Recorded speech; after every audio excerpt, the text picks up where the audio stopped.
Friends, welcome back to our channel. మీరు కూడా stock మార్కెట్లో పెట్టుబడి పెడుతున్నారా లేక పెట్టాలనుకుంటున్నారా? అయితే ఈ వీడియో మీకోసం. ఎందుకంటే చాలామంది స్టాక్ మార్కెట్ అంటే భయపడతారు. మరికొందరు అది జూదమని అనుకుంటారు. కొందరు సోషల్ మీడియాలో ఎవరో చెప్పిన షేర్లు కొని డబ్బు కోల్పోతారు. కానీ ప్రపంచంలో అత్యంత ధనవంతులైన పెట్టుబడిదారులు స్టాక్ మార్కెట్ను ఒక జూదంగా కాదు, ఒక వ్యాపార భాగస్వామ్యంగా చూస్తారు. మరి వాళ్ళు కోట్ల రూపాయల సంపద ఎలా సృష్టిస్తారు?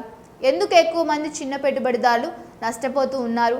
అసలు విజయవంతమైన పెట్టుబడిదారులు పాటించే 5 సింపుల్ సూత్రాలు ఏమిటి? మీరు కొత్త ఇన్వెస్టర్ అయినా, ఇప్పటికే పెట్టుబడులు పెడుతున్నా, ఈ వీడియో చివరి వరకు చూస్తే మీ ఆలోచన విధానం పూర్తిగా మారుతుంది. ఈరోజు భారతదేశంలో పెట్టుబడిదారుల సంఖ్య భారీగా పెరిగింది. డిజిటల్ టెక్నాలజీ కారణంగా మొబైల్ ఫోన్ నుంచే డీమ్యాట్ అకౌంట్ తెరవడం, షేర్లు కొనడం, అమ్మడం చాలా సులభమైంది. లక్షల మంది యువత ప్రతి నెల స్టాక్ మార్కెట్లోకి అడుగు పెడుతూ ఉన్నారు. కానీ ఇక్కడ ఒక పెద్ద సమస్య ఉంది. అకౌంట్ ఓపెన్ చేయడం సులభం, కానీ విజయవంతమైన పెట్టుబడిదారుడుగా మారడం అంత సులభం కాదు. చాలా మంది చేసే మొదటి తప్పు ఏమిటంటే స్టాక్ మార్కెట్ను త్వరగా డబ్బు సంపాదించే సాధనంగా చూడడం. నిజానికి స్టాక్ మార్కెట్ అనేది ఓపిక ఉన్న వారికి సంపదను సృష్టించే వేదిక. ఒక్క రోజులో కోటీశ్వరుడు అయ్యే చోటు కాదు. ఒక మంచి కంపెనీ ఎదుగుదలలో భాగస్వామి అయ్యే అవకాశం. ఇప్పుడు మొదటి సూత్రం గురించి మాట్లాడుకుందాం. మీరు పెట్టుబడి పెట్టే కంపెనీ అసలు ఏం చేస్తుందో తెలుసుకోండి. ఇది చాలా సింపుల్గా అనిపిస్తోంది, కానీ చాలామంది దీన్ని పాటించారు. సోషల్ మీడియాలో ఎవరో చెప్పారని, ఒక యూట్యూబ్ వీడియో చూసారని, వాట్సాప్ గ్రూప్లో మెసేజ్ వచ్చిందని షేర్లు కొనేస్తారు. కానీ ఆ కంపెనీ ఏ ఉత్పత్తి చేస్తోంది, ఎలా డబ్బు సంపాదిస్తుంది, భవిష్యత్తులో దానికి డిమాండ్ ఉంటుందా, ఇవేవి తెలుసుకోరు. ఒక ఉదాహరణ తీసుకుందాం. మీరు ఒక రెస్టారెంట్లో భాగస్వామి కావాలంటే ముందుగా రెస్టారెంట్ ఎలా నడుస్తుందో చూస్తారు. కస్టమర్లు వస్తున్నారా, లాభాలు వస్తున్నాయా, యజమాని నిజాయితీగా ఉన్నాడా? అదేవిధంగా స్టాక్ మార్కెట్లో కూడా మీరు కంపెనీలో భాగస్వామి అవుతున్నారు. కాబట్టి ముందుగా వ్యాపారాన్ని అర్థం చేసుకోవాలి. రెండో సూత్రం, క్వాంటిటీ కంటే క్వాలిటీ ముఖ్యం. చాలామంది కొత్త పెట్టుబడిదారులు 20, 30, 40 కంపెనీల షేర్లు కొనేస్తారు. ఎక్కువ కంపెనీలు ఉంటే రిస్క్ తగ్గుతుందని అనుకుంటారు. కానీ నిపుణుల అభిప్రాయం ప్రకారం సరైన పరిశోధన చేసి ఎంచుకునే కొన్ని నాణ్యమైన కంపెనీలు దీర్ఘకాలంలో మంచి ఫలితాలు ఇవ్వగలవు. అయితే దీని అర్థం 2-3 షేర్లలో మాత్రమే మొత్తం డబ్బు పెట్టాలని కాదు. పెట్టుబడులను తగిన విధంగా విభజించడం కూడా అవసరం. కానీ అర్థం కాని 100 కంపెనీల కంటే బాగా అర్థమైన కొద్దిమంది బలమైన కంపెనీలు మంచివి. ఇప్పుడు మంచి కంపెనీలు ఎలా గుర్తించాలి? ఆదాయం క్రమంగా పెరుగుతోందా, లాభాలు వస్తున్నాయా, అప్పులు అధికంగా ఉన్నాయా, నగదు ప్రవాహం బాగుందా, యాజమాన్యం విశ్వసనీయంగా ఉందా, ఇవన్నీ పరిశీలిద్దాం. ఈ అంశాలపై కంపెనీలు విడుదల చేసే ఆర్థిక నివేదికలు మరియు అధికారిక సమాచారం ఉపయోగపడుతుంది. మూడో సూత్రం, ట్రేడ్స్ వెనుక పరిగెత్తకండి. ప్రతి సంవత్సరం ఒక రంగం బాగా దూసుకుపోతుంది. కొన్నిసార్లు ఐటీ, కొన్నిసార్లు బ్యాంకింగ్, కొన్నిసార్లు రక్షణ రంగం, కొన్నిసార్లు పునరుత్పాదక ఇంధనం. అప్పుడే అందరూ కొనడం ప్రారంభిస్తారు. కానీ చాలా సందర్భాల్లో అప్పటికే ధరలు భారీగా పెరిగి ఉంటాయి. చరిత్ర చెబుతున్న ఒక పాఠం ఏమిటంటే మార్కెట్లో భయం మరియు అత్యాశ రెండు ఎక్కువ నష్టాన్ని కలిగిస్తాయి. అందరూ కొనుగోలు చేస్తున్నారని కొనకండి, అందరూ అమ్ముతున్నారని అమ్మకండి. ముందుగా కంపెనీ విలువలను అర్థం చేసుకోండి. నాలుగో సూత్రం, పెట్టుబడులను సింపుల్గా ఉంచండి. ప్రతిరోజు ఉదయం నుంచి సాయంత్రం వరకు మార్కెట్ను చూస్తూ కూర్చోవాల్సిన అవసరం లేదు. మీరు పూర్తి సమయం ట్రేడర్ కాకపోతే రోజువారీ హెచ్చు తగ్గులు మీ దీర్ఘకాలిక పెట్టుబడిపై పెద్దగా ప్రభావం చూపవు.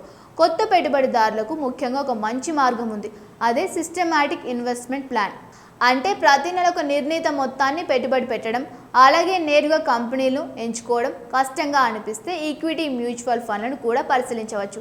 అయితే ఏ పెట్టుబడి చేసినా దానికి సంబంధించిన రిస్కులను ముందుగా అర్థం చేసుకోవాలి. ఐదో సూత్రం, ఓపిక. ఇదే గొప్ప పెట్టుబడిదారుల అసలు రహస్యం. ప్రపంచంలో చాలామంది విజయవంతమైన పెట్టుబడిదారులు ఒక్క రోజులో సంపాదన సృష్టించలేదు. సంవత్సరాల పాటు మంచి కంపెనీలో కొనసాగారు. కాలక్రమంలో కాంపౌండింగ్ ప్రభావం వారి సంపదను పెంచింది. ఇప్పుడు కాంపౌండింగ్ అంటే ఏమిటో సులభంగా అర్థం చేసుకుందాం. మీరు పెట్టుబడి పెట్టిన డబ్బుపై వచ్చే లాభం మళ్ళీ పెట్టుబడిగా మారి మరింత లాభాన్ని సంపాదించడం. కాలం గడిచే కొద్దీ ఈ ప్రభావం చాలా పెద్దగా మారుతుంది. అందుకే ఆల్బర్ట్ ఐన్స్టీన్ కాంపౌండింగ్ను ప్రపంచంలోనే అద్భుతమైన శక్తిలో ఒకటిగా పేర్కొన్నారని తరచుగా చెప్పబడుతూ ఉంటుంది. ఇప్పుడు కొత్త పెట్టుబడిదారులు తప్పకుండా దూరంగా ఉండాల్సిన కొన్ని విషయాలు కూడా తెలుసుకుందాం. మొదటిది, సోషల్ మీడియా టిప్స్. ఎవరో ఒకరు ఈ షేర్ 10 రెట్లు పెరుగుతుందని చెప్పారు కాబట్టి కొనడం చాలా ప్రమాదకరం. ప్రతి పెట్టుబడి నిర్ణయం మీరు పరిశోధన ఆధారంగా మాత్రమే చూడాలి. రెండోది, మితిమీరిన ట్రేడింగ్. ప్రతిరోజు కొనడం, అమ్మడం వల్ల బ్రోకరేజ్ ఖర్చులు, పన్నులు, తప్పు నిర్ణయాలు పెరిగే అవకాశం ఉంటుంది. చాలామంది ఎక్కువ ట్రేడింగ్ చేసి తక్కువ లాభాలు పొందుతారు. మూడోది మార్కెట్ బాటంను పట్టుకోవాలని ప్రయత్నించడం. మార్కెట్ ఎప్పుడు కనిష్ట స్థాయికి వస్తుందో ఎవ్వరు ఖచ్చితంగా చెప్పలేరు, అలాగే గరిష్ట స్థాయిని కూడా ఎవ్వరు ముందుగా చెప్పలేరు. అందుకే క్రమం తప్పకుండా పెట్టుబడి పెట్టడం చాలా మందికి ఉపయోగపడే విధానం. నాలుగోది మొత్తం డబ్బును ఒకేసారి ఒకే షేర్లో పెట్టడం. ఇది ప్రమాదకరం. పెట్టుబడులను వివిధ రంగాల్లో విభజించడం ద్వారా ప్రమాదాన్ని కొంతవరకు తగ్గించవచ్చు. ఐదోది అత్యవసర నిధిని కూడా స్టాక్ మార్కెట్లో పెట్టడం. మీ అత్యవసర అవసరాలకు కావాల్సిన డబ్బు వేరుగా ఉండాలి. స్టాక్ మార్కెట్ పెట్టుబడులు సాధారణంగా దీర్ఘకాలిక లక్ష్యాల కోసం అనుకూలంగా భావిస్తారు. ఇప్పుడు ఒక ఉదాహరణ చూద్దాం. ఇద్దరు వ్యక్తులు ఒకే మొత్తంతో పెట్టుబడి ప్రారంభించారు అనుకుందాం. మొదటి వ్యక్తి ప్రతిరోజు వార్తలు చూసి షేర్లు మారుస్తూ ఉంటాడు. రెండో వ్యక్తి మంచి కంపెనీలను లేదా విస్తృతంగా విభజించిన పెట్టుబడులను ఎంచుకొని క్రమశిక్షణతో కొనసాగుతూ ఉంటాడు.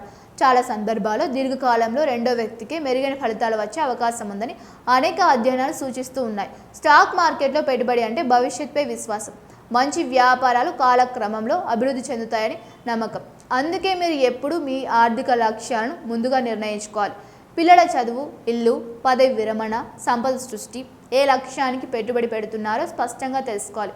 మార్కెట్లు పడిపోవడం కూడా సహజమే. ప్రపంచ ఆర్థిక పరిస్థితులు, వడ్డీ రేట్లు, యుద్ధాలు, భౌగోళిక రాజకీయ పరిణామాలు ఇవన్నీ తాత్కాలికంగా మార్కెట్ ప్రభావితం చేయవచ్చు.